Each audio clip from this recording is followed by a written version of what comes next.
Hello and welcome to another video, and today I'm going over the events of the 23rd of August. So let's get into this. In the Kherson region, there were some new changes to the front line that I just adjusted right before the recording of this video. So first of all, Russia, they say that they eliminated units of the 28th Mechanized Brigade and reached the administrative border of the Mykolaiv region and gained roughly 36 square kilometers of land in the Kherson region. So they weren't really specific about where they gained this land, but I'm pretty sure they're referring to the area over here, this polygon over here, which was originally under Ukrainian control because it is on the west bank of this river over here near Oleksandrivka, but Russia was able to push them back to Lupareve and sort of gain this buffer zone for the Russian forces in the garrison stationed in Oleksandrivka, which is not a very good position because it is surrounded by some higher elevation. So this buffer zone is good news. They also took control of this reserve over here, and they're pretty close to Lupareve itself, which we'll see if they push forward into this town over here.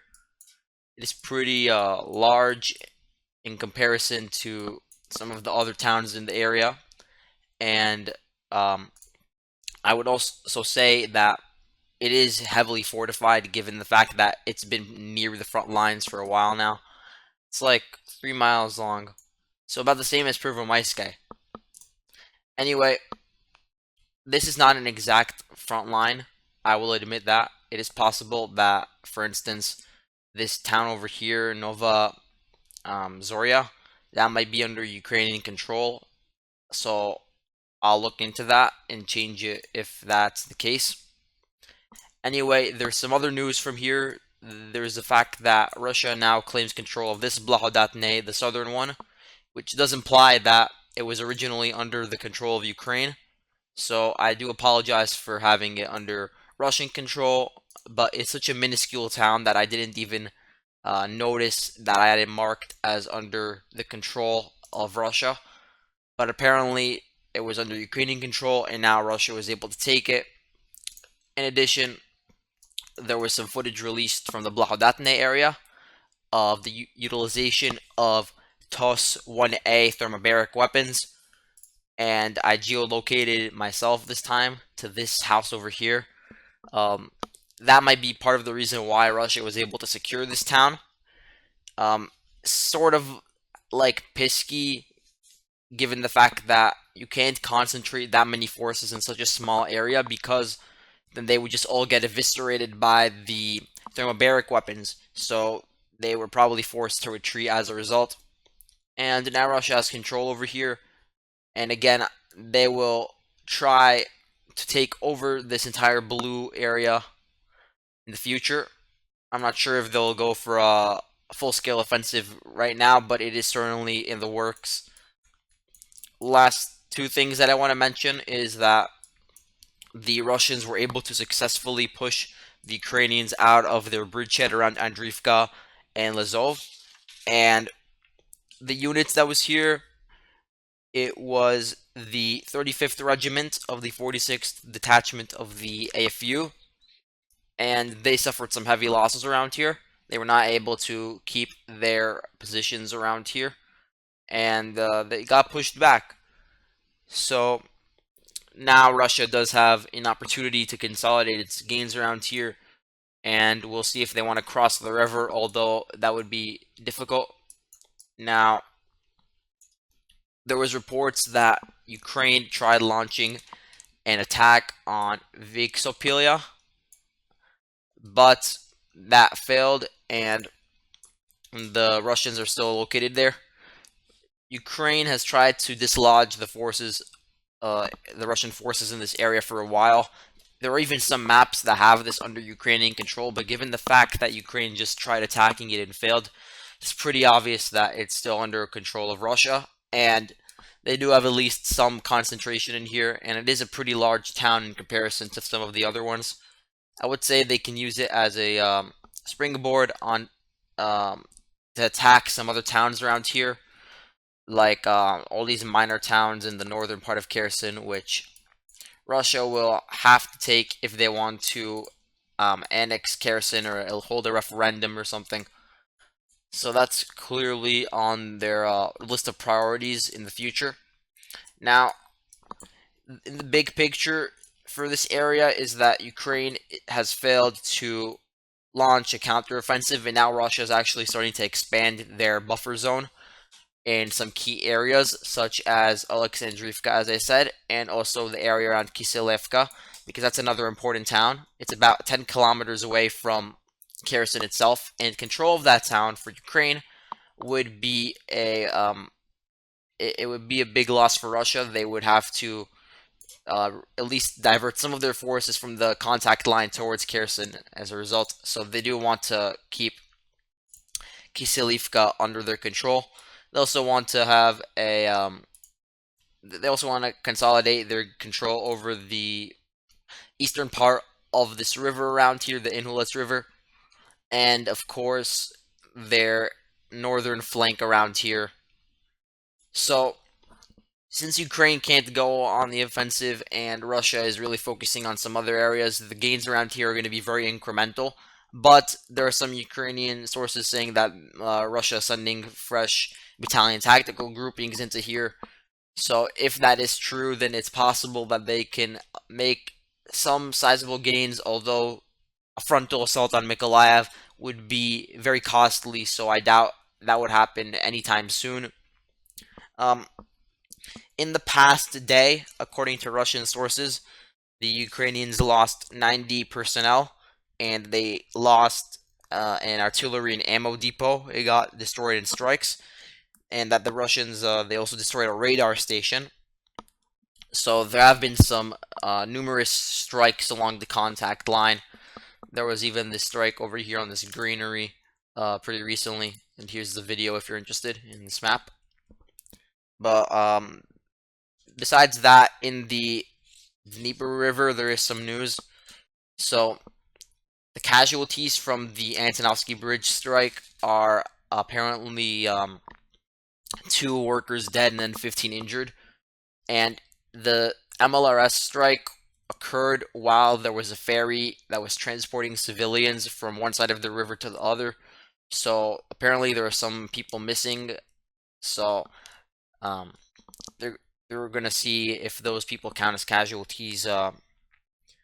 The bridge itself, though, it is still intact, although there might be some damage. I haven't seen any images of damage. There were 2 videos that I saw of the bridge itself, but I'm not sure if that's recorded from before or after the attacks, because they were released earlier today, but there's no way to confirm the date of the recording.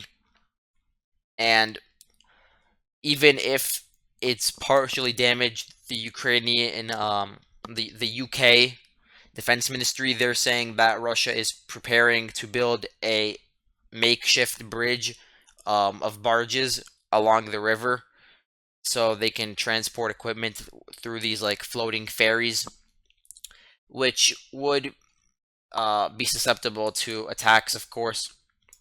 The Russians, in their statement about Ukrainian losses, they say that they intercepted 7 rockets in the area around the Antonovsky Bridge.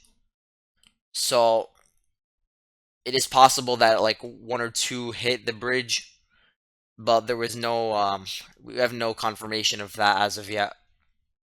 Anyway, let's move on to the Donetsk area. In Marinka, the Russians, they say that they control about 75% of the town. Um, I'm not sure if that's true yet. I haven't seen any footage that confirms gains around here, because there are some key points around here that could be used to identify Russian gains, but we haven't seen a Russian presence in these areas just yet. Maybe they did advance, but there's no footage. But I wouldn't know where to adjust the front lines, so I'm just keeping it as it is as of now. In the area to the west of Marinka, there was a video released of Russian thermite munitions being dropped People confused it with, white phosphorus, but it was a thermite munition. But I think the video is like a few weeks old. Either way, here's the geolocation if you're interested. And these sorts of weapons, they're being used more and more commonly in this area after the civilians got evacuated, and it's only, Ukrainian troops that are fighting in the area, just like there were thermobaric weapons used in Blahodatne, Pisky. I'm sure that they're also being used in Marinka, and they use these thermite munitions in Popasna as well. And that really did assist in clearing out these dense urban areas, especially this town, which is one of the most fortified towns in the world, I'd say. So yeah, it does make sense that they would be using these munitions. In the area around Nivelske, there was some footage released of DPR forces and Russians clearing out trenches. Specifically, you have the 11th Regiment in the DPR and the 100th Brigade of the DPR advancing around here, and they're doing this in tandem with a lot of Russian artillery, which has really assisted in dislodging Ukrainian forces in this area and forcing them back. A week ago, the Ukrainians, they were in this area under the bridge, but they got scattered due to Russian artillery.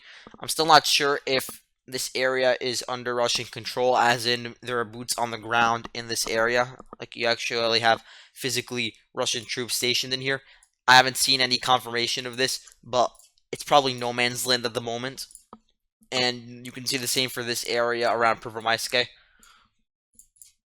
Besides that, no real changes to the front line around Nivelske.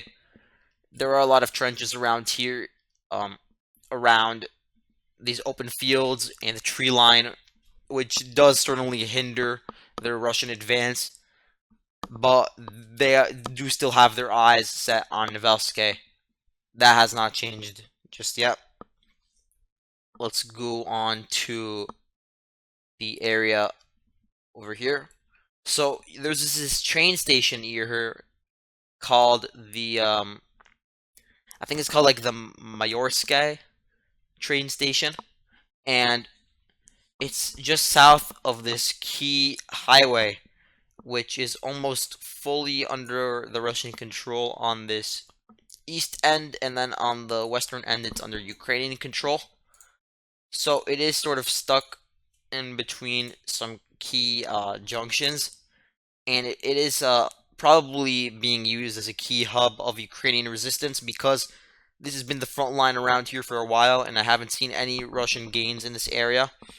But this train station, apparently, Russia is now trying to assault it head on, and we'll see if they have any success here. But there are a few houses around here. I don't know if it's connected to the Horlivka city or some suburb of it, or the Zaitseve area. But it is a pretty sparsely populated. I would say it's probably entrenched, though, given the fact that there's been no changes around here for a while. In the Sodar area, there was some new footage released of the 6th Cossack Regiment in the LPR, pushing back the Ukrainians in the quarry gypsum plant area. So here's the video for anyone interested. So you had some APCs around this road over here withdrawing towards the residential areas, and now there's apparently fighting around the street over here, Zalevsiko Street, and that was reported by Rybar, but I would say that the fighting has shifted a bit to the north, given the fact that this entire area has been secured by Russia, especially this school area. It's possible that there's like back and forth going on where you have Ukrainians in these houses around here, and then they push back a few blocks, and then vice versa. No major breakthroughs though. The footage is probably a few days old. Now, let's move on to the news in the Slavyansk area, where we have reports of Russian artillery strikes on Dubrovne and some ground assaults from the direction of Dovhanke.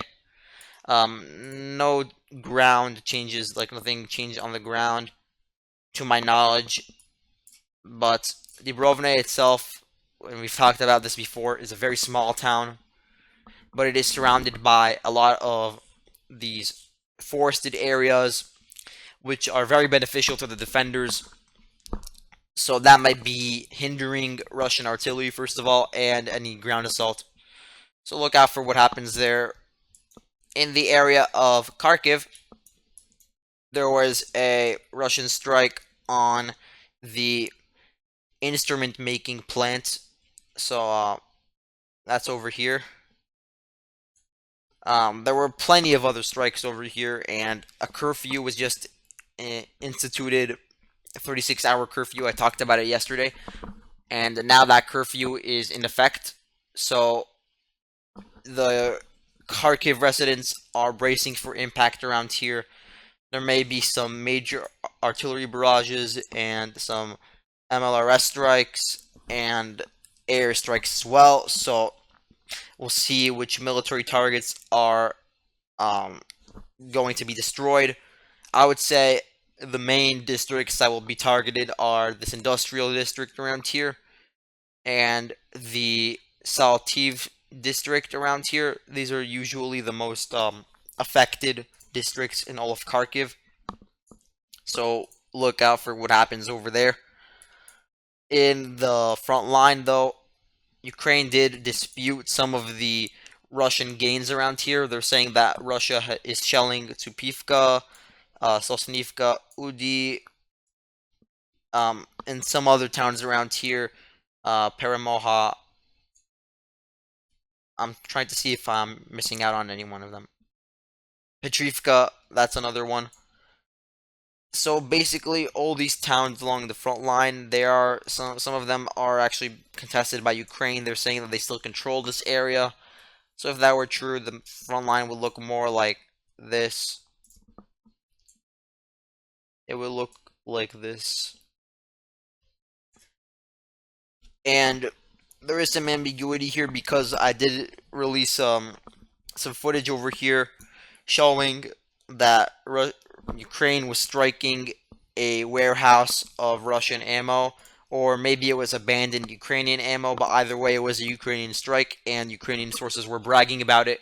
But it was geolocated to Supivka, so I am doubting the fact that it's actually under the Ukrainian control. Anyway, let's move on to some of the big news from not the front lines necessarily, but just some general war news that I need to talk about. So, first of all, the U.S. Department of State says that it has information that Russia will ramp up its strikes on both civilian and government facilities in the coming days. And the major strikes were anticipated to start on the 22nd and end on the 26th. But nothing happened yesterday, and nothing's really happening today that's out of normal. Today's Flag Day in Ukraine, but that's really overshadowed by tomorrow, which is supposed to be a very big day, just based on the fact that it's Ukrainian Independence Day and it's the 6-month anniversary of the beginning of the invasion. So look out for what happens tomorrow. If nothing does happen, then it will be a major failure in U.S. intelligence and just in Western intelligence in general. They are saying that U.S. nationals should leave Ukraine as soon as possible. Moving on, the Russians, they will raise the topic of the murder of Daria Dugina at a meeting at the UN Security Council on August 23rd, which is today. And apparently there's some updates on the whereabouts of Natalia Vovk. The residents in Austria, surprisingly, are saying that they spotted a woman similar to Natalia Vovk near a hotel in Vienna, and they reported seeing her with 2 other women and a child. So this would sort of go hand in hand with FSB intelligence that there were two women in Austria waiting for her as exfil from her operation. And look at how far away Estonia is from Austria. It is possible that she made that commute, but it is pretty far, and the fact that she was able to get there without being stopped is pretty crazy. So I guess she probably won't stay in Austria. She might be moved to some other country. I don't know if it's going to be in Ukraine or some third party.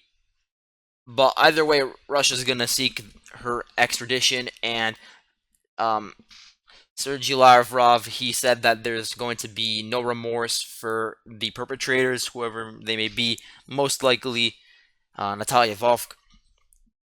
So I'm wondering if that will also include the handlers, those two women over there, and her daughter. We'll see what happens to them as well.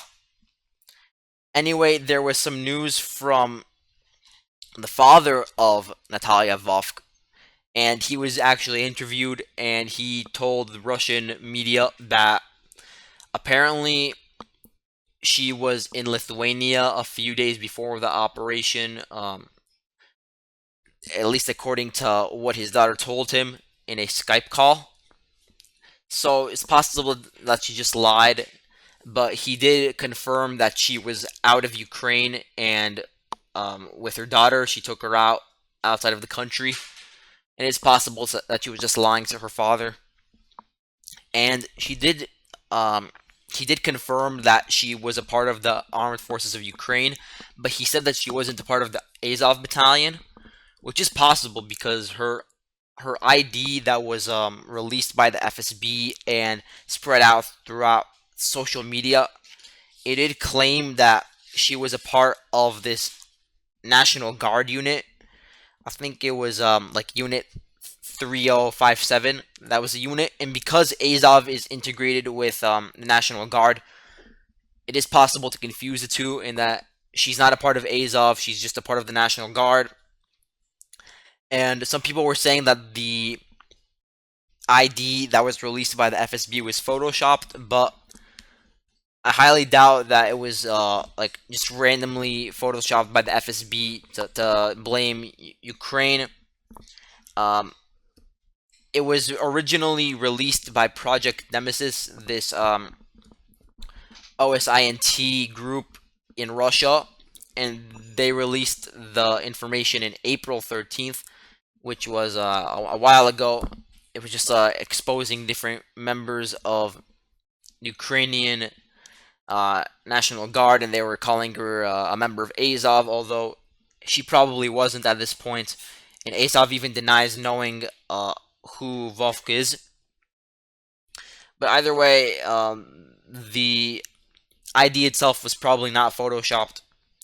Another interesting thing, though, is that Daniil Shaban, who is 22 years old, and he's the guy, not sure if he's a brother because of the age gap between him and Natalia, because Daniil is 22 years old, and then Natalia is 43, 42. But either way, he does have the same surname as Natalia Vovsk, maiden name, so they're probably related. And his name was also listed as the person that was selling the Mini Cooper that I was talking about in a previous video. So this Daniil Shaban guy, he was photoed in a swimming competition, and then he, on his certificate, he was like awarded something from the Azov group. So he did have some affiliation with Azov. Maybe that does lend credence to the fact that perhaps Vovk was also in Azov, or maybe it's just a coincidence. But this Daniil Shaban guy, he was originally from Mariupol, which is where the Azov battalion was centered. So that is all interesting, and I'm sure we'll find out more information on this case as time goes on and as FSB releases more information. That's it for now. Thank you all for watching, and I'll see you later.